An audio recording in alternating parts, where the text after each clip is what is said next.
Hello friends, welcome to my channel market talks पे चिंतन। दोस्तों, हम डे इन डे आउट देखते जा रहे हैं कि जितने भी ऑप्शंस प्रीमियम पहले जितने हाई थे उसकी कंपैरिजन में बहुत ही लो हो रहे हैं। मतलब ऑप्शन प्रीमियम्स इतने छोटे हो रहे हैं कि वो जो मूव्स आ रही है एक्सपायरी दिनों के लिए उसको वो कंपनसेट नहीं कर रहे हैं। यानी कि अगर 50 100 200 पॉइंट की भी थोड़ी भी मूव आ गई तो सामने वाला ऑप्शन जो आपने बेच रखा है वो उसको कंपनसेट नहीं कर रहा है। Same way at the money जो ऑप्शंस होते हैं वो भी एक दूसरे को कंपनसेट नहीं कर रहे हैं। द रीजन बीइंग ऑप्शन के प्रीमियम्स ही इतने लो हो चुके हैं और उसमें गामा स्पाइक्स, यानी कि जब भी एक्सपायरी नजदीक होती है तो थोड़ी भी मूव आएगी तो due to gamma spike gamma बढ़ जाता है, उसकी वजह से डेल्टा के ऊपर इंपैक्ट आता है और उसकी वजह से प्रीमियम्स बढ़ जाता है। तो आपने ऐसा भी देखा होगा इन दिनों की आपने जहां जहां स्टॉप लॉस रखा है वो हिट हो रहा है। रीजन बीइंग मेजोरिटी पब्लिक ने एक ही जगह पे स्टॉप लॉसेस रखे होते हैं और वो गामा के साथ उसको एक स्टैगरिंग इफेक्ट बोलते हैं। दो तीन लोगों के स्टॉप लॉस हिट हुए तो वापस प्राइस बढ़ा, वापस दूसरे के हुए तो वापस प्राइस बढ़ा। तो due to more and more stop losses price बढ़ता गया बढ़ता गया बढ़ता गया और सारे लोगों के वो पोजीशन पे ऑप्शंस के जो स्टॉप लॉसेस थे वो हिट होते गए। तो दोस्तों, इतने छोटे प्रीमियम में कैसे खुद को बचाया जाए? बिकॉज अगर इतने छोटे छोटे प्रीमियम में भी आप ट्रेड करना चालू ही रखोगे तो क्या होगा कि एक दिन आपका कैपिटल वाइप आउट हो सकता है। बिकॉज जो आपने पहले के बैक टेस्टिंग प्लेटफॉर्म में अल्गो या दूसरे कोई भी स्ट्रेटेजी से बैक टेस्ट किए हैं ऑप्शन स्ट्रेटेजीज को, तो वो सेम परफॉर्मेंस अभी नहीं दे रही। रीजन बीइंग पहले के प्रीमियम्स डिफरेंट थे, पहले की आईवीज डिफरेंट थी, पहले की विक्स डिफरेंट थी और तभी मूवमेंट भी डिफरेंट थी। So the dynamism of the market has been changed. तो उसके साथ आपकी स्ट्रेटेजीज या आपके जो भी ऑप्शन की सिलेक्शन की क्राइटेरिया वो सबको चेंज करना चाहिए। Same chase same rhythm option के हिसाब से सेलिंग कंसेप्ट में नहीं चल रहा है। तो हाउ टू ट्रेड, उसके लिए पूरा वीडियो देखेगा तो आपको पता चलेगा कि इतने छोटे प्रीमियम में भी कैसे हम ऑप्शन में या फ्यूचर में या इंडाइसेस में काम कर सकते हैं। So let's start our today's video. Friends, अगर आप देखोगे कल तक निफ्टी के 5 मिनट के चार्ट में हमारा ये एक रेजिस्टेंस था और जैसे मैंने कल के सेशन में भी बोला था कि हमारा जो सपोर्ट है वो हम इंटेक्ट यहाँ पे रख रहे हैं। तो आज के दिन as such there was no trade, reason being market ऊपर खुला बट उसमें हमको कुछ फॉलो अप नहीं मिला तो कोई ट्रेड नहीं बना। तो कल की प्रिपरेशन के लिए अगर आप देखोगे तो this is our resistance. Support को अगर किसी को ट्रेल करना है एग्रेसिवली तो आप ट्रेल कर सकते हो, बट एग्रेसिवली ट्रेल करने की जरूरत नहीं बिकॉज लॉजिकली मार्केट रिवर्स नहीं हुआ है। सो जहां पे रिवर्स नहीं होता वहां पे हम ऐसे सपोर्ट या रेजिस्टेंस को ट्रेल नहीं करते।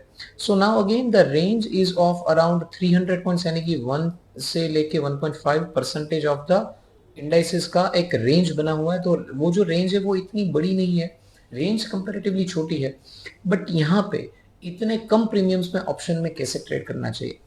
तो friends, what I would suggest is अगर आप ट्रेंड फॉलोइंग सिस्टम को प्रिफर कर रहे हैं because delta neutral naked delta neutral strategies like at the money आपने सेल किया, स्ट्रेडल्स या स्ट्रेंगल्स किया तो वो पक्का है कि आपका स्टॉप लॉस लेके ही जा रहा है because with in fraction of seconds, with in minutes वो ऑप्शन सीधे डबल हो रहा है। तो यहाँ पे आपको एक हेज लेके काम करना है या फिर you need to make very sure कि मैं डायरेक्शनल ट्रेड लूंगा। जब तक मुझे डायरेक्शन क्लियर नहीं हो रही मैं कोई भी ट्रेड नहीं लूंगा। आप डेबिट स्प्रेड बना लो, क्रेडिट स्प्रेड बना लो, रेशियोज बना लो या नेकेड सेलिंग कर लो या नेकेड बाइंग कर लो, but try to go with the direction. Because जब भी आप डायरेक्शन के साथ हो तो आपका रिस्क रिवॉर्ड आपके फेवर में आ जाता है। अभी के ऑप्शन के प्रीमियम में आपका जो रिस्क रिवॉर्ड है वो इनबैलेंस है या एट मैक्स 1:1 होता है, 1:2, 1:3 ऐसा प्रैक्टिकली नहीं हो रहा है। सो जब तक रिस्क और रिवॉर्ड हमारे फेवर में नहीं है तब over a period of time वो स्ट्रेटेजी से आप पैसा नहीं बना सकते। So winning probability and risk reward दोनों चीज आपके फेवर में है तो ही आप over a period of time पैसा बनाते जाओगे, वरना आपकी कैपिटल टूटती जाएगी और आप वाइप आउट हो जाओगे। So what I prefer is go with smaller risk reward, यानी कि रिस्क कम होना चाहिए और रिवॉर्ड ज्यादा होना चाहिए। मतलब रिस्क इज टू रिवॉर्ड को जो रेशियो है उसमें risk should be less, reward should be higher. या फिर बहुत कम ट्रेड्स कर दो ताकि आपकी ब्रोकरेज या आपके जो भी दूसरे चार्जेस है वो कम लगे और आपका जो कैपिटल वाइपिंग आउट है वो स्लो हो जाए।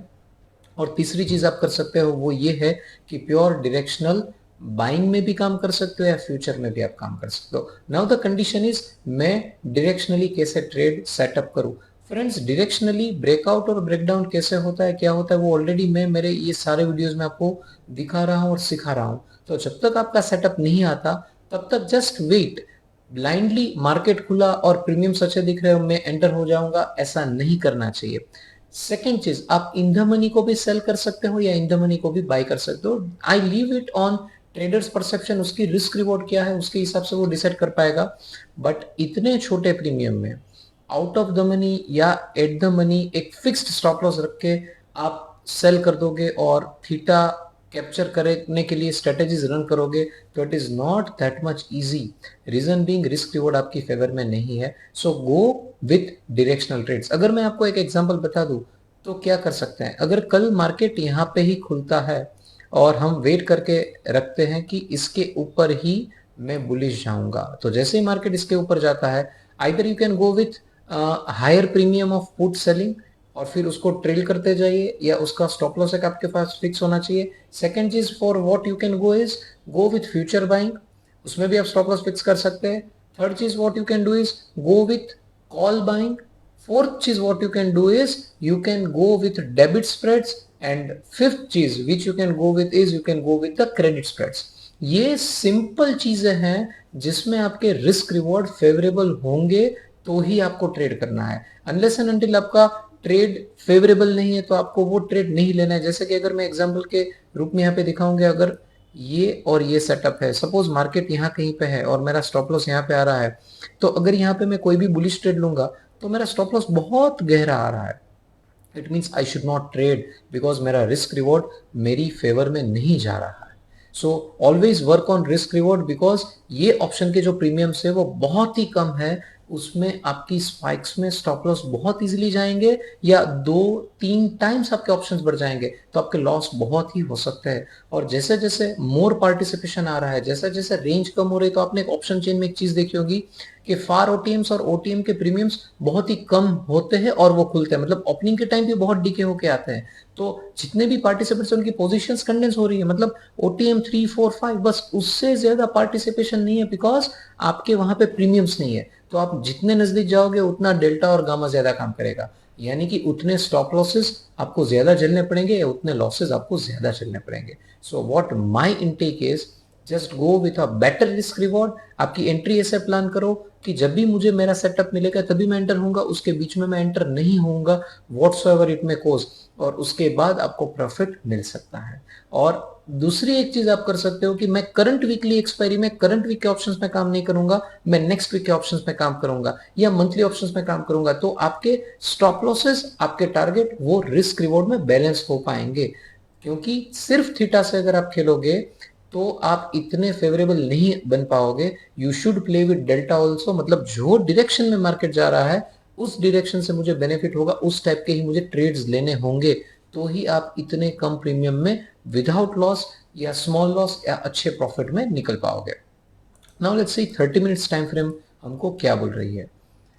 Now the 30 minutes time frame says is we have same resistance and again we have same support. तो इन दोनों के बीच में अगर मार्केट कहीं पे है तो मैं ट्रेड नहीं करूंगा, अनलेस एंड अनटिल मुझे ब्रेकआउट मिलेगा या ब्रेकडाउन मिलेगा तो ही मैं ट्रेड करूंगा, बीच में मैं कुछ ट्रेड नहीं करूंगा। Let's see what positional time frame says. Friends as you can see, जो मेरा लॉन्ग टर्म टाइम फ्रेम है, पोजिशनल टाइम फ्रेम है, उसके पहले मैं एक 30 मिनट्स में थोड़ा आपको क्लियर कर देना चाहता हूँ एक चीज। सी एक ये था और एक ये चीज थी। तो बहुत सारे फ्रेंड्स ऐसे भी बोलेंगे कि सर मार्केट यहाँ से नीचे आया और फिर ऊपर गया। फ्रेंड्स एक्चुअली वो नीचे नहीं आया, वो एक जोन में ही है, इसलिए मैंने मेरे सपोर्ट को ऊपर की तरफ शिफ्ट नहीं किया। So this is what my range looks like. यही मेरा रेजिस्टेंस है और यही मेरा सपोर्ट है। Now let's move with the positional time frame यानी कि लॉन्ग टर्म टाइम फ्रेम और देखते हैं क्या होना चाहिए। Now Nifty has made very clear कि वो बुलिश ही है और मैं इसमें क्या प्ले करना चाहता हूं, इसके नीचे ही मैं बेरिश ट्रेड लूंगा, इसके ऊपर ही मैं बुलिश ट्रेड लूंगा। इन दोनों के बीच में I would be having no trades. So अगर मुझे पोजिशनली कोई पूछेगा तो my intake is you can go with the bullish trades. छोटे टाइम फ्रेम में आप बड़ी टाइम फ्रेम को कोरिलेट करके छोटे छोटे बुलिश ट्रेड्स ले सकते हैं, बट बहुत बड़ी पोजीशन साइज से आप ट्रेड ना लें। Now let's move with bank Nifty और देखते हैं बैंक निफ्टी में क्या हुआ था आज।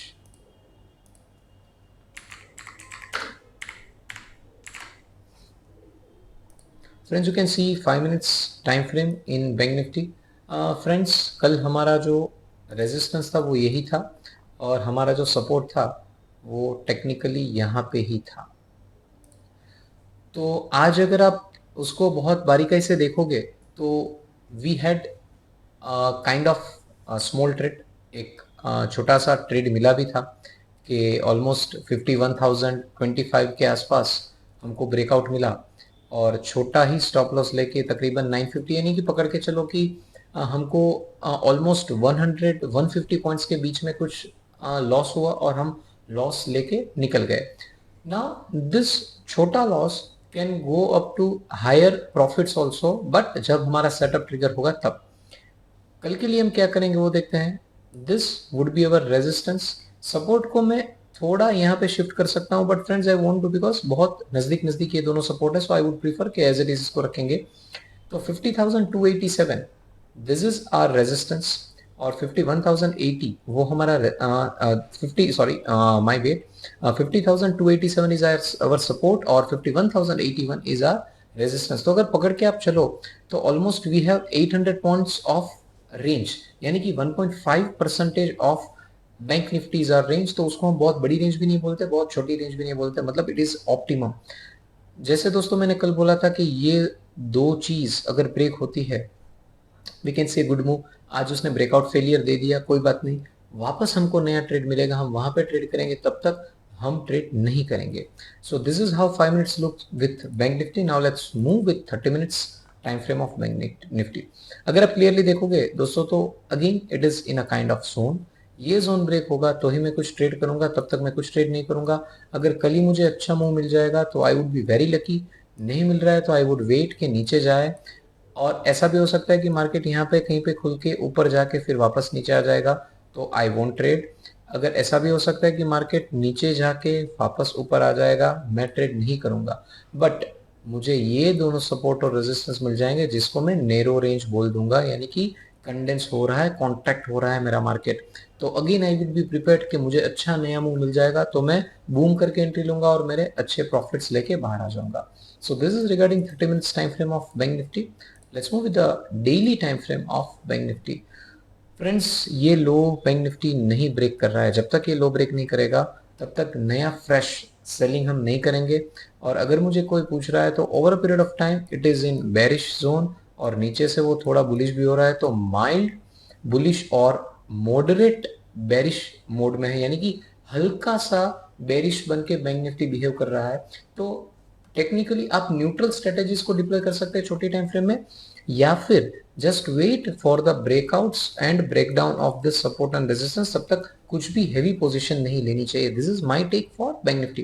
फ्रेंड्स आई होप कि निफ्टी और बैंक निफ्टी के सारे टाइम फ्रेम, सारे सेटअप्स आपको क्लियर हो गए होंगे। Still if you have any kind of doubt you can always contact to me on our helpline talk to चिंतन। फ्रेंड्स वापस नेक्स्ट सेशन में मिलेंगे। Till then thank you and have a nice day.